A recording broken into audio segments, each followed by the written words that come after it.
Welcome back, everybody, for another deep dive with us. And today, we are going to be looking at the idea of self-reliance.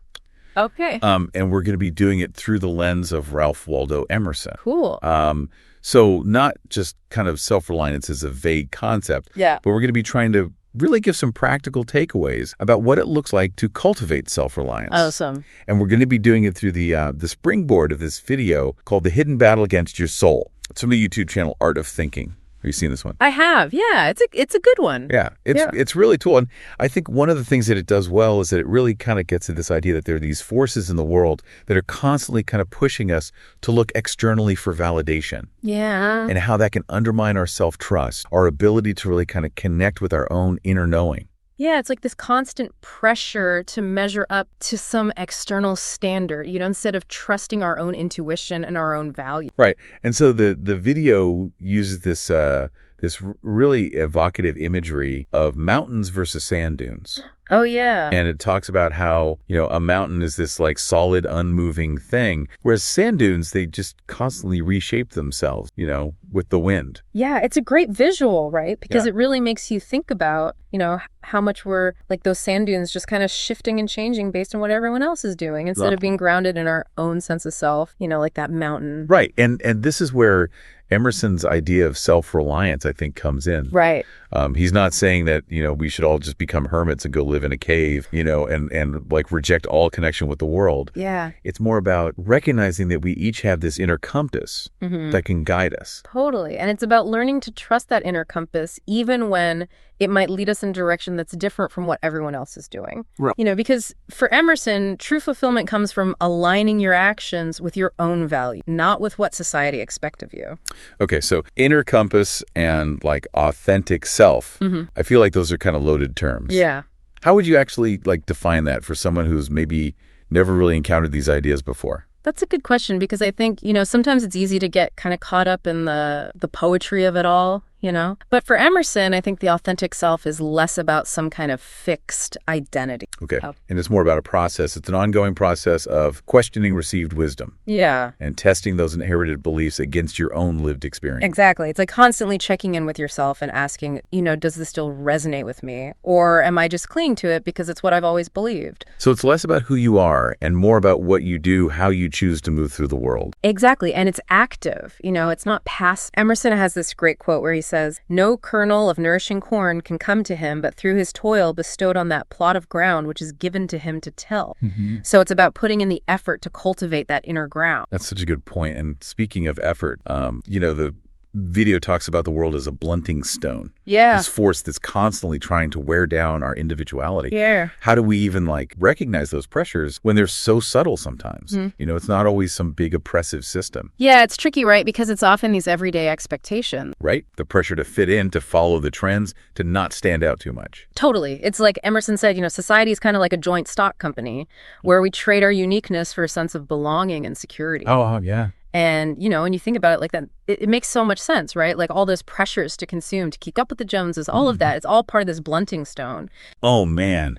I'm already starting to see this blunting stone at work everywhere. Right. So, okay, if we're constantly being kind of nudged towards conformity, Yeah. where do we even begin to push back? Well, I don't think it's about becoming totally impervious to outside influence. Okay. Like putting on blinders and just tuning everything out. Right. It's more about cultivating the ability to filter, to decide what resonates with your values and what doesn't, and having the courage to question things even when it's uncomfortable. Yeah, so it's that critical thinking piece that's so essential. Exactly. But the video also brings up this idea of the trap of consistency. Oh, yeah. Like clinging to past beliefs or act just because that's what we've always done. How do we know when it's time to let go? That's a good question. And that's where I think self-reflection comes in. Right. It's about regularly checking in with yourself and asking, is this belief, this habit, this relationship still serving me? Yeah. Yeah. Or am I just holding on out of fear or inertia? Right? It's like that analogy of the fruitless tree, where you keep watering and tending to it, even though it never bears any fruit. It's such a good image. Yeah. Because it's like, what are we clinging to in our own lives that's no longer nourishing us? Exactly. And having the courage to let go of what's no longer serving us, even if it means stepping into the unknown. So that takes a lot of self-trust. But before we dive into that, Yeah.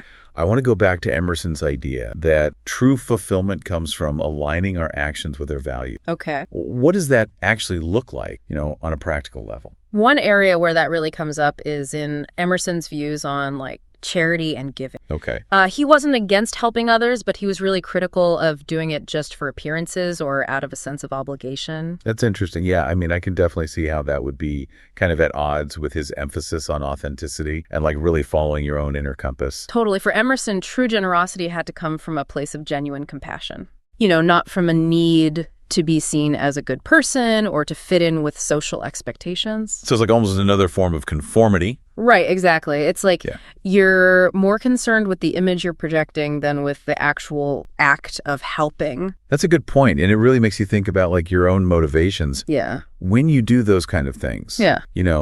Are you doing it because it feels right in your heart? Right. Or because you feel like you should?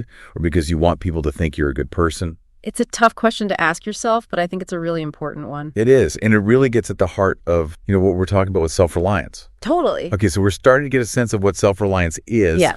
But how do we actually make it happen? Right. It can feel kind of overwhelming. It's okay, I get it. I should be more self-reliant, but where do I even start? Yeah, exactly. That's where I think the video's breakdown of the 3 pillars of self-reliant is really helpful. Okay. Yeah, they do a good job of kind of distilling it down into some concrete things to work with. Right, exactly. So they talk about receptivity, self-criticism, and self-trust. Okay, so let's unpack those a little bit. First up, receptivity. Yeah. And we talked about this a little earlier, but it's about being open to new ideas and experiences, right? Exactly. It's that willingness to acknowledge that you don't have all the answers, that there's always more to learn and discover. Emerson wrote, "Nothing is at last sacred but the integrity of your own mind." So we need to be able to step outside our own echo chambers, right? Listen to different perspectives, yeah. Be open to changing our minds. Exactly. But I think this is where self-criticism comes into. Yeah. Right? Because we also need to be discerning. Totally. It's not just about absorbing everything uncritically. Right. Self-criticism isn't about beating yourself up or anything. It's about honestly assessing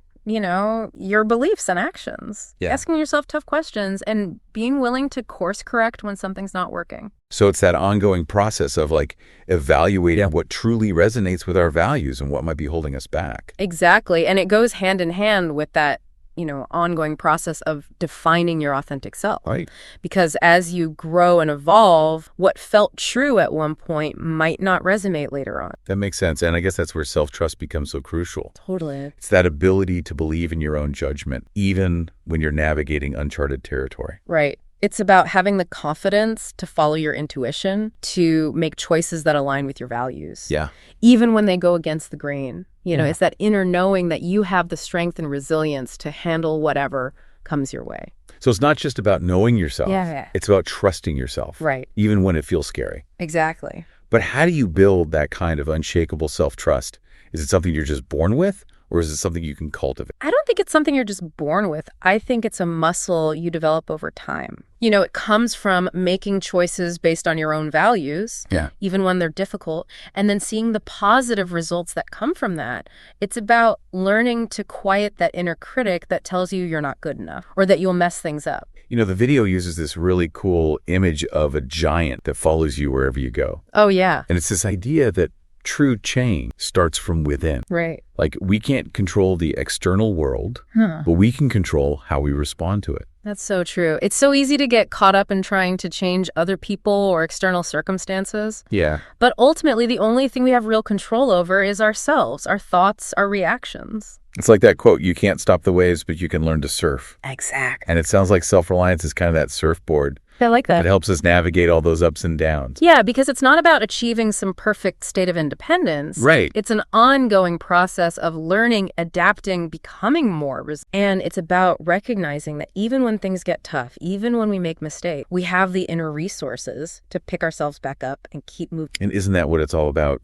Finding that inner strength and using it to create a life that's really authentic and fulfilling. Exactly. It's about realizing that you have the power to shape your own reality, to be the author of your own story rather than a character in someone else's narrative. That's such an empowering way to think about it. But as we wrap up this deep dive, I think it's important to acknowledge that, embarking on this journey of self-reliance can feel kind of daunting. Yeah. Where do we even begin? It can feel really overwhelming to think about overhauling your whole life, to become more self-reliant. Yeah. But it seems like it's not really about some huge sweeping change. Right. It's more about these like small daily choices. Yeah, it's about noticing those moments when you feel that pressure to conform. Uh-huh. Or, your gut is telling you one thing, but you do the opposite because it's what's expected. So it's like those little acts of defiance almost. Right. Like where you choose to honor your own truth, even if it's uncomfortable. Exactly. And every time you do that, you're strengthening that self-trust muscle. Oh, I like that. You're building up that capacity to believe in yourself. Okay, so like concretely,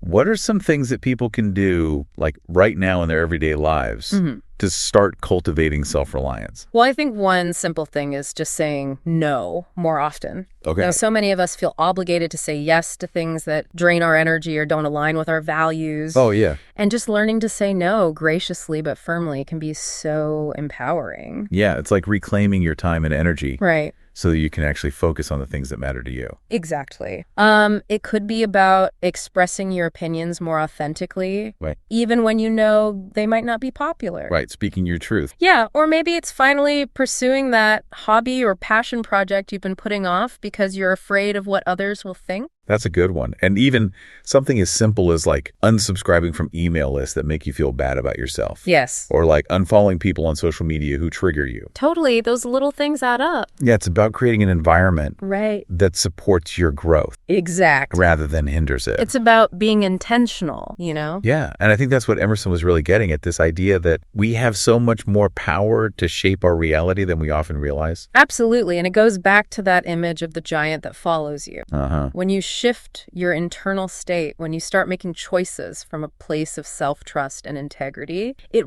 ripples outward, So we're not just changing ourselves. Right. We're changing the world around us. Exactly, even in small ways. Yeah. So cool. Okay. So as we wrap up, I want to come back to that question of where do we begin? What's one question that listeners can ask themselves today to kind of kickstart their own deep dive into self-reliance? I think a good one is, what aspect of my life feels most out of alignment with my true self? That's good. So it's like, where are you still seeking external validation? Yeah. Or conforming to expectations that don't feel right? Right. Where's that gap between who you are and who you're pretending to be? Oh, that's good. And once you've identified that area, like what's the next step? Well, then you can ask yourself, what's one small, brave step I can take today to reclaim my autonomy? Love it. So it's about taking action, even if it's imperfect or messy. Right. Because ultimately, self-reliance isn't about like achieving some perfect state of independence. Exactly. It's a lifelong journey. It's an ongoing exploration of what it means true to yourself. And it's a journey that's uniquely yours. So to all our listeners out there, we encourage you to embrace the messiness, the challenges, and incredible rewards of this journey. And if you want to dive deeper into Emerson's wisdom, we highly recommend checking out his work direct. A whole world of insights waiting to be uncovered. Until next time, keep diving deep and keep trusting that